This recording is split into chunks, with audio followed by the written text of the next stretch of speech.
And now I'd like to introduce today's guest panel. Please join me in welcoming Jamie Watt, Robin Sears, and Richard Mahoney.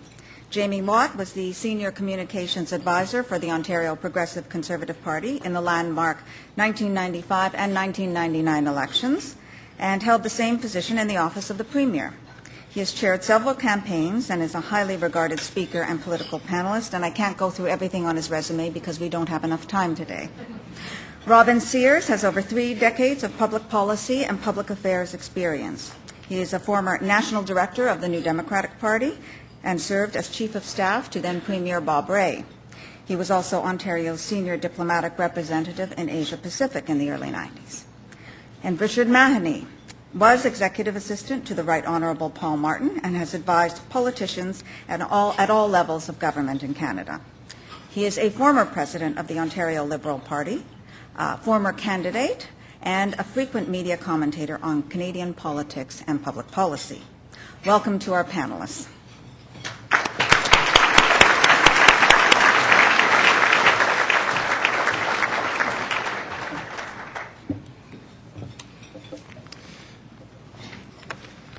Well, good afternoon, everyone, and thank you for taking time out of busy calendars to be with us today. We're excited about what we have to chat with you about today and hope that you will find it as interesting and perhaps more importantly useful as we do. On Tuesday, Canadians made Stephen Harper's life and his task as Prime Minister much more complicated. Even with a stronger minority government that we gave him, the challenge of managing Canadians' expectations of him and his government is manifestly more complex today than it was in 2006. The way Prime Minister Harper sees the outcome of Tuesday's election and the way some other participants, the media, and perhaps some of you in the room see it, is quite different. As Mr. Harper has said on many occasions, he views the path to a stable, durable, conservative majority government to the replacement of the Liberals as Canada's natural governing party as a long march, as a marathon as opposed to a sprint. The campaign just finished, he achieved several important milestones. He broke through Ontario's resistance. He won new levels of support amongst Canada's ethnic communities and new Canadians, and he began to make urban inroads. It also looks like he's bridged the gender gap with important groups of women, and significantly, he held his beachhead in Quebec in the face of very strong political crosswinds. At the same time, while Monsieur Duceppe had some success in frightening Quebecers about the prospect of a Harper government, those very same claims had no impact in English Canada. So whether you accept Mr. Harper's view of his achievements or whether you prefer the conventional wisdom that he fell short, there isn't any question that he did make significant political gains. The significance of these gains, however, is matched by the challenges his new government must now confront. Having been elected the first time in the midst of a booming economy, spending and resource allocation choices were relatively easy. This time, his voters face diminished economic prospects, increased worries about their retirement savings, their pensions, their jobs. This time, frankly, their expectations will be much harder to meet. They'll be harder to meet when you consider a stretched budget pantry and demands far greater than any government's ability to deliver. Mr. Harper is now an incumbent returned to office. No longer able is he to point backwards or across the aisle as reasons for failing to perform. A strengthened New Democratic Party in Ottawa, increasingly skeptical provincial governments in Ontario and Quebec limit his political freedom to maneuver. And of course, then there's Danny Williams. Cross pressures are the story not only of the outcome of election 2008, but cross pressures are the story of the road ahead. And the list of those pressures is a long one. Failing Ontario manufacturers, declining government revenues, an unhappy Quebec, conflicting environmental expectations among his supporters, Canadians who want strong economic measures in a time of global economic crisis, and all of these delivered with the finesse required to avoid political bloodshed.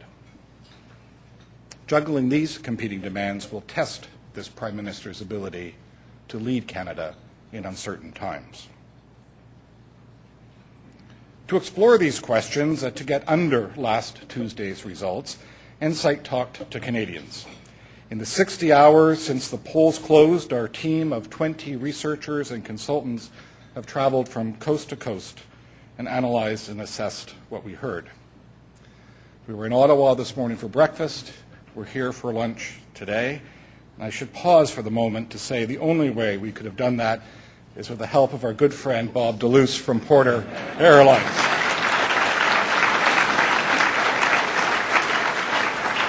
And I know I'm not supposed to do a commercial, but I'm going to do one anyway. Not only was Porter the only one that logistically could get us here, and is their downtown to downtown service, but I can tell you the way they whisked us through the airport, you would have thought we were traveling with the President of the United States. The service was amazing. We're also here today because of the great support we have from Blake's. I'd like to thank Rob as well. Blake's does understand how business impacts government and how government impacts business, and they understand the value of understanding that and bridging those gaps. We're very grateful for Blake's for the enormous support they've given us in this project across the country. We'll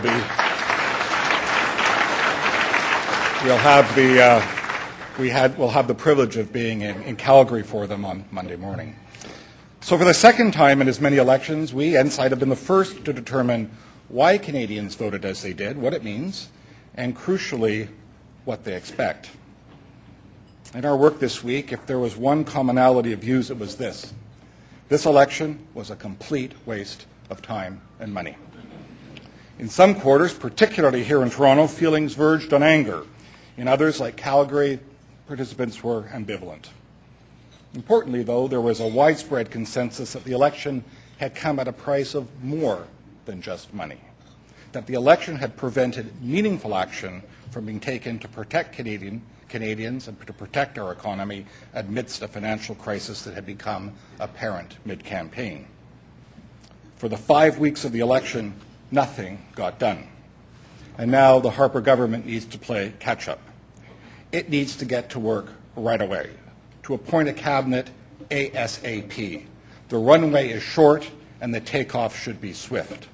One man in Halifax complained that the news of the crisis itself and its implications would have emerged earlier and been understood earlier, but for the election.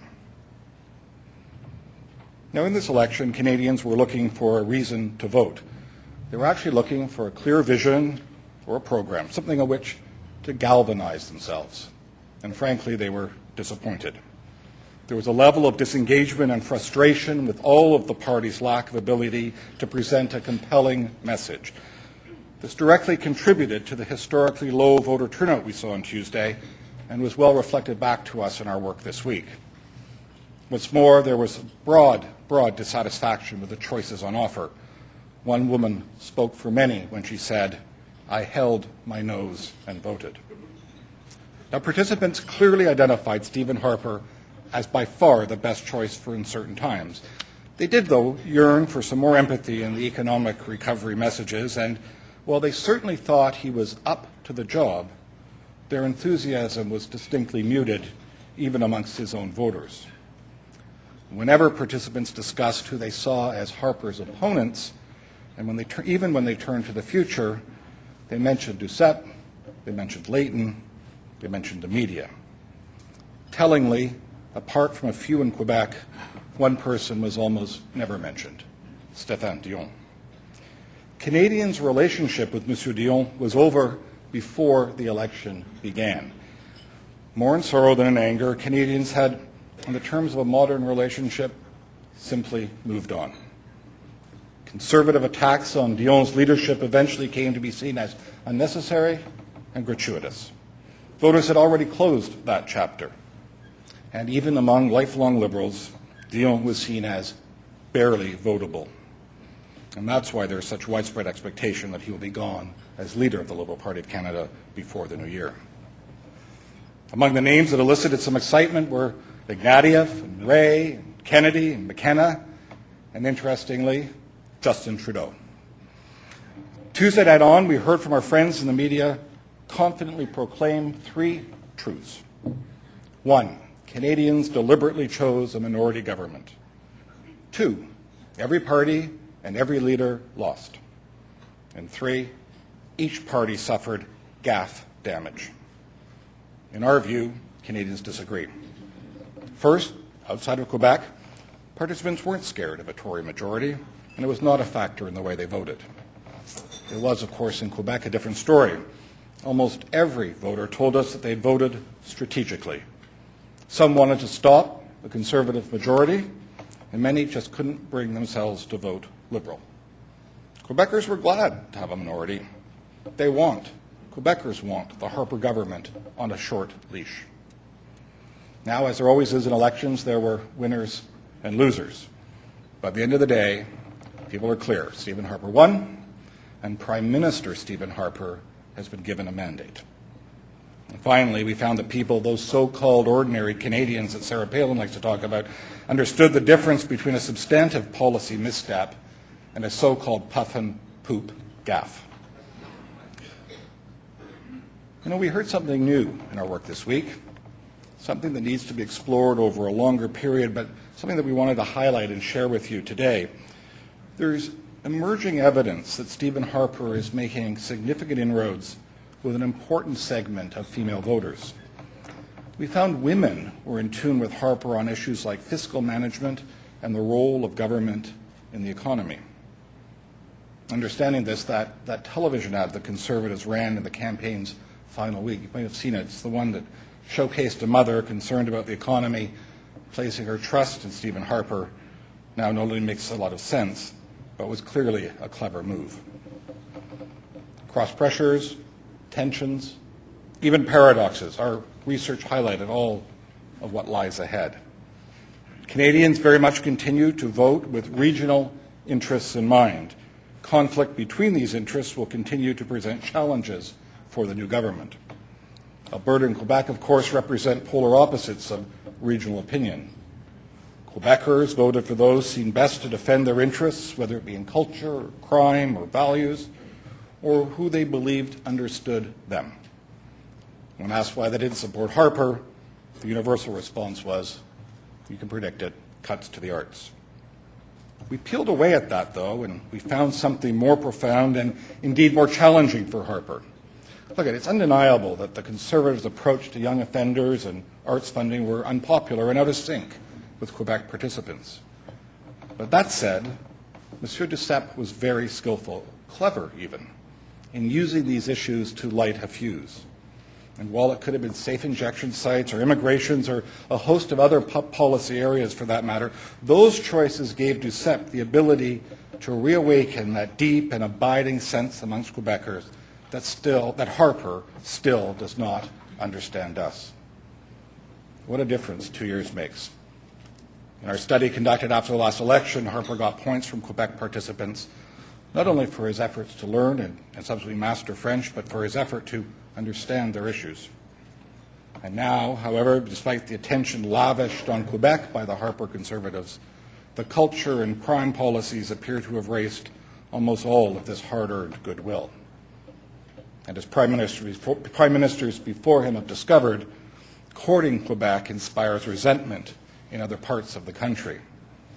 Many participants said, enough is enough. In Halifax, the Maritimes won in, was the frustration voiced. Atlantic Canadians see the West awash with oil money. They watch as the federal government lavishes money on struggling sectors in central Canada, and they see themselves left behind. There was a hint of sadness amongst Maritimers that their neighbours, friends, and family have had to pack up and leave for work elsewhere. It's time, they say, that offshore revenue deals are redone. Calgarians are still haunted by the spectre of the National Energy Program all these years later, a powerful memory reawakened and triggered by Dion's Green Shift plan. Interestingly, while Calgary men demonstrated a high degree of concern about the environment, the carbon tax was a non-starter in the home of the oil sands. but they are concerned about the environment as anyone else in the country. British Columbians are keenly aware of their diversity. They see it as a source of tension with the traditional English-French duality in Quebec and the federal government. And as always, Ontarians, we always see ourselves as Canadians first. But we've changed a bit, and we've bought the argument that our province is no longer being treated fairly by the federal government. Nonetheless, at the end of the day, regional tensions and considerations still don't drive our votes. Paradoxically, Canadians want to see consensus and action at the same time. What a Canadian proposition. Canadians' conflicting demands of Mr. Harper place him in a really unenviable position on a whole range of issues. It's not that you can say that he's damned if he does and damned if he doesn't, but his path of political maneuver, his path forward, really has become a tricky one. Canadians expect decisiveness and action from their leaders, especially in these uncertain times. But they also want to see Harper build consensus with the other parties. And the difficulties here for Harper were on view as soon as this week, on Wednesday, when he announced his 6-point economic plan. Now, people didn't hear much about the plan because it was announced the day that we were chatting with folks, but we did have a chance to explain the plan to them. There was mild approval. They sort of thought that this was the kind of quick action that would be needed from a seasoned economist. But there was a problem for Harper, because as soon as he announced his 6-point plan, up pops Mr. Layton to say, hold your horses. Who told you that you have a mandate to do this? It's a challenge that Harper will have to contend with over and over again in this new Parliament. When it comes to the economy, there was a real mood, to borrow an American phrase, a John McCain phrase, of country first. The participants want all the parties, every last one of them, to grow up. They want an end to partisan bickering. They expect the parties to deliver what the country needs to get through these times. They expect the Prime Minister to do something. They give him wide latitude to ram through a tough economic package through the House of Commons. In particular, men said, just get it done. Stephen Harper, as I said earlier, is a Prime Minister with a mandate to lead. Now, because this is Canada, he has to do that in a cooperative, nice way with the opposition. His tone needs to be different. Participants want him to adopt good ideas when they come from the opposition. They even would be happy if he would consider an alternate point of view and would welcome that approach. They want him to listen and to be respectful of those with whom he disagrees and those who disagree with him. A little bit of honest consensus would go a long way with the voters. Now, there was a time, most of our recent memories, when calling for tax cuts and eliminating deficits was a controversial, even extreme approach. We assumed that that argument had been settled long ago. And yet, for the first time in more than a decade, we are beginning to see the view that the federal government can run deficits under certain circumstances. Global economic headwinds have softened the public for the possibility that the era of surpluses is over, at least for the time being. No alarm bells went off when we raised the suggestion of deficits. There's no question, however, that these participants remember the previous deficit era and the lessons learned and have no tolerance for ad hoc or partisan deficit games. Were the government to go into deficit for strategic reasons, the participants expect that the government have a plan to return to a balanced budget and to do so quickly. Deficit spending is not something they're prepared to consider normal. It cannot be permanent. Now, I don't want to overstate this. These are the beginnings of a fissure. But as the economy worsens, these fissures could become cracks. And we don't really see any reason why other fiscal or economic dogmas, however sacrosanct they may have seemed, would not be off limit for debates. I mean, if deficits are touchable, then what isn't?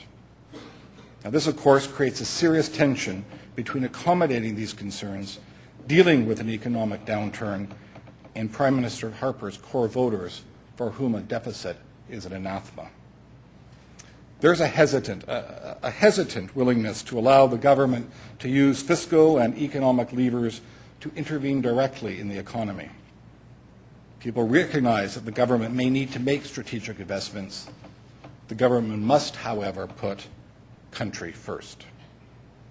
That means if there's a choice between a Canadian interest and a foreign one, we must protect the Canadian interest. Now, that proposition, of course, is at odds with Harper's base, which opposes direct intervention in the economy. And yet the call for a Canada First economic policy is consistent with the Prime Minister's national vision and therefore must be a consideration. Over and over we heard from participants the fundamental belief that Canada's banking system is strong because it's different and insulated from those in other countries. People believe it's precisely because our financial institutions have been held back that they have remained isolated from the financial crisis sweeping the globe. So to those of you who would advocate that our banks should now expand internationally through mergers and acquisitions or merge and lessen competition, I can tell you you're not going to find any public support. During the election, you'll recall Harper hammered repeatedly on the strength of Canada's financial institutions and regulatory regimes. He harped on that report that came out saying our banks were the best in the world. Well, guess what? People listened. His campaign success has now become a governing challenge. Canadians believe that our banks are different and that they're not in any way affected by the global credit market crisis. This, of course, poses a conundrum. If support for the financial services sector becomes necessary, it's going to be met with pretty strong resistance from the public. If those measures which might be considered to strengthen our banks, mergers, cross-pillar expansion, foreign investment, there isn't just skepticism, there's hostility. And mind well, this isn't coming out of old-fashioned bank bashing. It arises from a perception that our financial institutions are strong and profitable. It arises from a perception that we got it right and the rest of the world got it wrong. And don't even think about asking for anything that could be interpreted as a traditional bailout or subsidy for manufacturing business that was going into difficult times.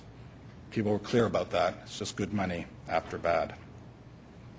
Mid-campaign, Harper announced his pledge to remove all Canadian troops from Afghanistan by 2011. And when he did it, it was seen as a shrewd, some would say cynical political move, a maneuver intended to neutralize the issue before Canadians got around to casting their ballots.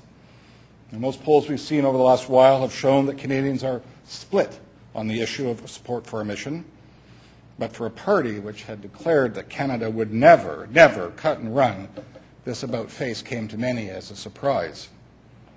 Well, the research showed this week that while Harper's Afghanistan announcement left many opposition heads spinning, he actually read the mood of Canadians. Across the country, we heard again and again from both supporters and opponents of the mission, both, that it was time for us to bring our mission to an end. Halifax was the only exception. It's, as you know, a community which has historically shown strong support for our military. But apart from Halifax, it was unanimous. While participants expressed concern about the costs involved, and Quebec participants were more likely to be opposed in general to foreign military missions. Our most surprising finding was that even among supporters of the mission, there was a widespread sense that the time was coming when we should wrap things up. They felt we'd been there long enough, that we had conducted an honorable mission, and it was now time to come home. The release of the Afghan mission's costs have given Canadians an acceptable new reason to support withdrawal. It's simply too expensive. As the economy worsens, the costs will continue to stoke opposition, and in short, Canada has nothing to be ashamed of if we bring that mission to an end. You know, Mr. Harper is justifiably admired for his strategic judgment and skill. As the economy tumbled, he successfully exploited his advantage as both incumbent Prime Minister and a respected economist. All right, maybe about 2 weeks too late. The challenge of his first term, juggling an unstable minority with the Greenhorn government, was daunting. His challenge, however, this time, infinitely harder. A stretched treasury with exploding demands for financial assistance, defending a possible deficit to a base likely to be furious at the prospect, an expectation that he will deliver tough economic measures to help Canada weather this current storm, but do so nicely. The need to relaunch his efforts to build support in Quebec at a time when many Canadians are getting fed up, yet again, with his perennial courtship. strengthening financial services when Canadians aren't really convinced that a case has been made for their support, defending his timing for an Afghan exit when the revelations of surprising costs have convinced many Canadians that the mission should be over now, and finally, managing a minority with a leaderless Liberal Party, an energized New Democratic Party, and a resurgent Bloc Québécois. The expectations of this second Harper government will be immeasurably harder to fulfill than the first. The year ahead will reveal if Mr. Harper is the strong leader in difficult times that Canadians somewhat grudgingly chose. Critics are already betting that he will not be able to navigate the stormy winter ahead, that he has not rebuilt a successful Conservative Party, that he's merely presided over a one-term minority government. Since Pierre Trudeau and Brian Mulroney faced similar cruel tests, we have not had such a captivating, nail-biting year ahead in Canadian politics. Prime Minister Harper will need to overcome fate, economic gales, the opposition, and his own combative approach to leadership to prove those critics wrong. Thank you very much.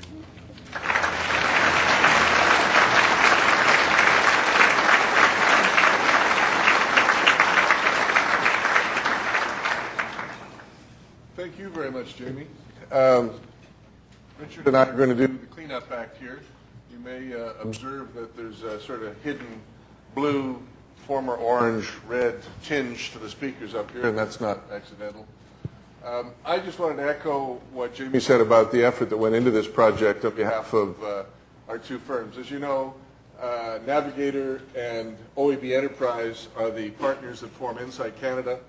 About 20 people in our two offices worked for the last 3 days, and I want to single one of them out who will hate me for it. Joseph Lavoie, who does all the beautiful pictures and graphics for us, hasn't been asleep since Wednesday and is still hunkering down in a corner over there. We hope so anyway. So. Well, thank you to all of them.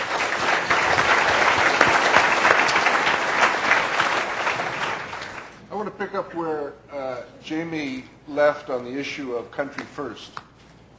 It's a McCain slogan, yes, but it has seeped into Canadian political consciousness. Obviously, it came up unaided in a number of groups across the country. And I think it has at least two implications. The first is that partisan bickering is over.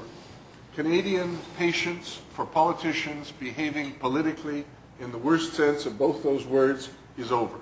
And there will be sharp rebukes and punishment for anybody who doesn't understand that, whether they're the Prime Minister or an opposition leader. The country has to come before partisan interest, in other words, is the first sense of that term. And the second, is, as Jamie pointed out, is that Canadians have a very deep nationalist pride at the same time as they have an abiding and building economic anxiety about the winter ahead. So they want to make sure that politicians govern rather than bicker, and they want to make sure that they govern in Canadian interests in tough times. And I think it's fair to say that, at least for a while in the campaign, Mr. Harper didn't get that message.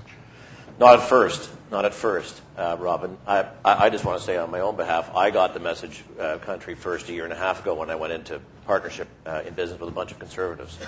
So I was a little bit ahead of the game in that regard. But Mr. Harper, seriously, in the election, many observed had a bit of a tin ear, that he lacked the empathy gene. His former campaign chair, Mr. Flanagan, said recently in a paper this week I read that once he sets on a course, he thinks it through, but he finds it difficult to change course.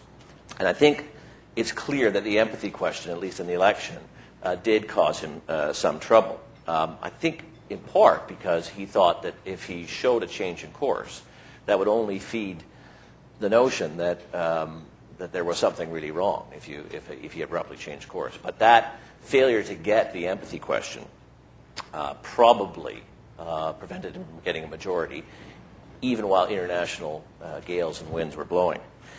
Jamie mentioned in his presentation how the groups across the country identified these cross pressures, or we've identified from the groups these cross pressures that are to bear on Mr. Harper.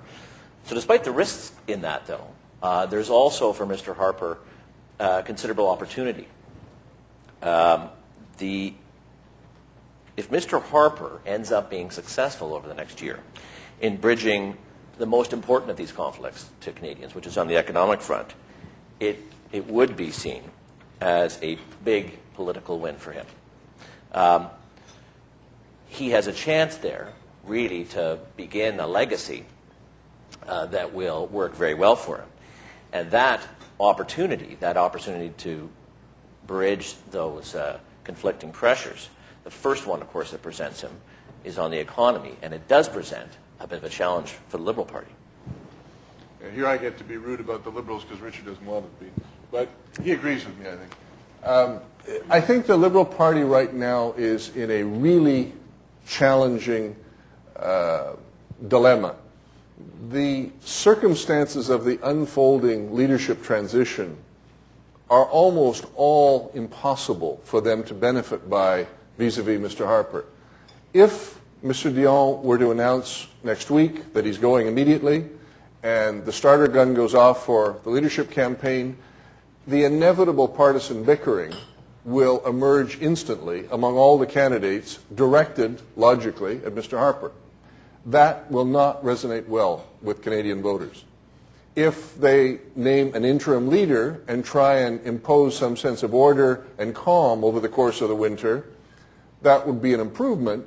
But Harper being Prime Minister, and as Richard says, having the opportunity to do a leadership gambit involving a tough economic package, still puts them on their back foot. And even if they wait until next spring or summer before a newly elected leader arrives, we anticipate that Mr. Harper may well have built up a big bank of goodwill among Canadians if he successfully navigates the challenges ahead. So it's a very tough strategic challenge that the Liberal Party faces in the next few months. But there is one riposte. While Mr. Harper may be able to jam the opposition parties on the economy, one of the stunning things that we learned in the groups was the near unanimity on Afghanistan.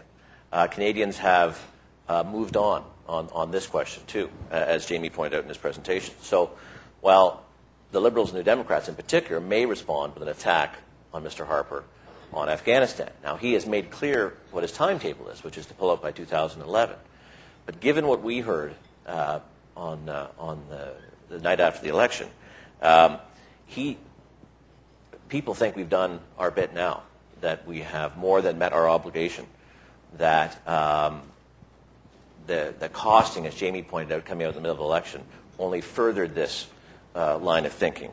So Mr. Harper's sort of jammed by his timetable. He will probably continue to assert, yeah, I said we're leaving in 2011, and they're going to say, what about this? What about that? What about the cost? Can't you do better? Have you given notice? Have you given notice in writing? So this will be a true test, I think, of the difference between this Parliament and the other ones. Counterintuitively, though, it may be that this Harper administration is more willing to consider applications for support of Canadian business than it was in its first term. You've already seen Mr. Harper, Mr. Flaherty make this turn in the lead up to the election with the assistance to the auto sector. That shows a pragmatism towards industrial assistance, which in our view is right on the money in terms of where the groups are at. However, there is an important coda here, and that is this, that anyone who is applying for an assistance for a business project should be very certain that government will require them to offer things like contractual guarantees of specific deliverables, limited by very strict conditionality, maybe even a piece of the upside on a project, and a likely demand for early payback of any financial support. The upside for Mr. Harper on this, again, though, is a Nixon to China thing. Mr. Harper may be more protected than the leaders of the other parties will be on this issue because he's not seen as a person overly willing to intervene in the economy. But you can expect some tough regulatory scrutiny in all sectors, I would say.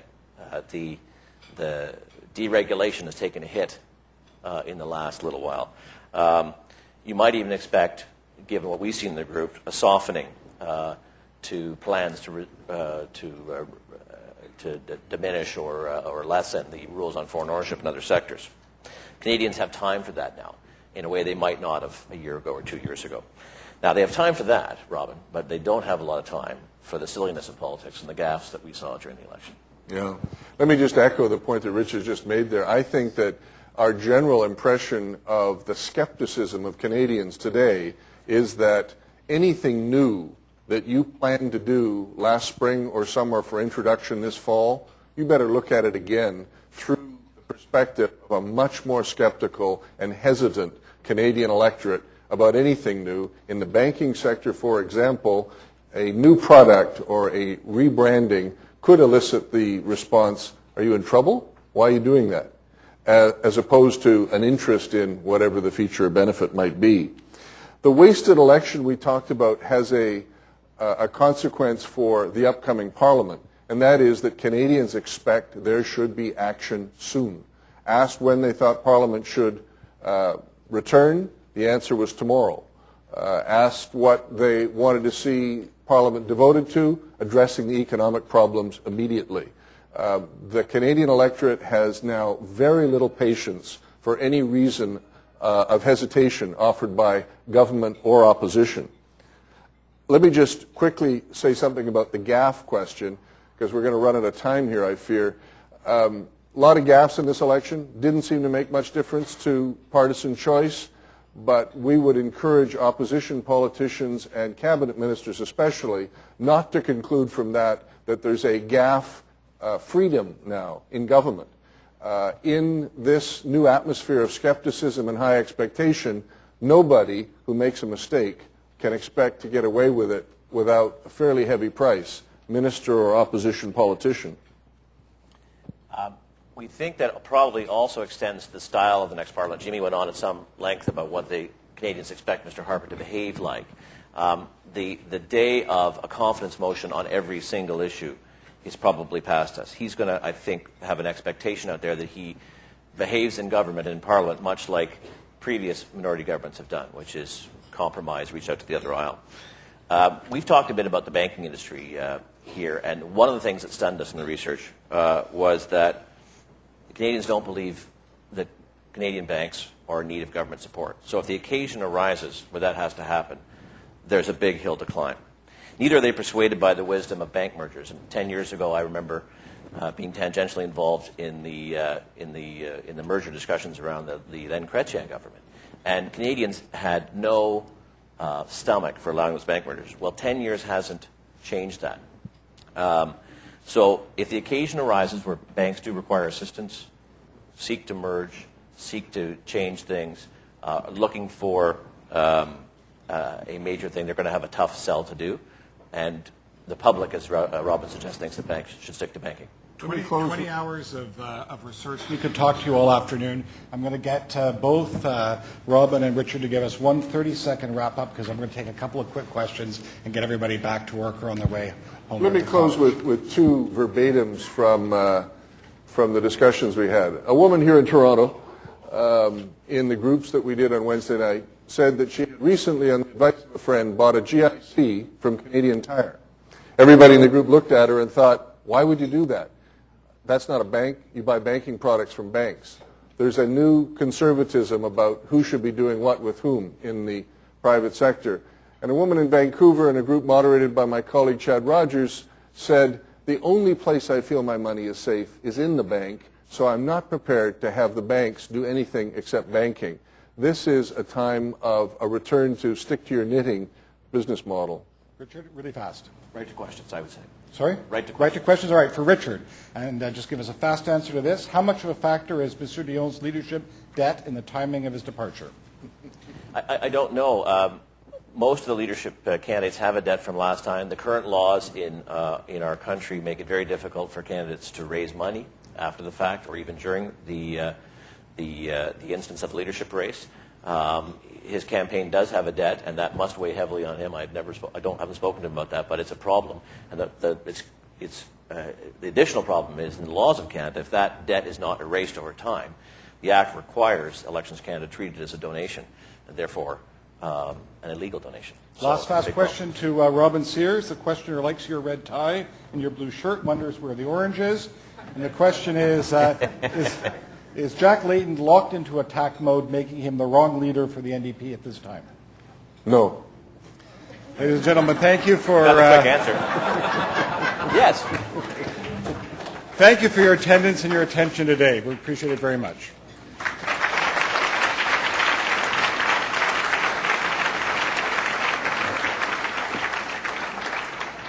Madam President, fellow members and guests of the Empire and Canadian Club, I have the honor to express your formal thanks to today's Insight panel. There's a quote, "The more things change, the more they stay the same." And I'm sure that was the feeling of many Canadians, at least 41% in fact.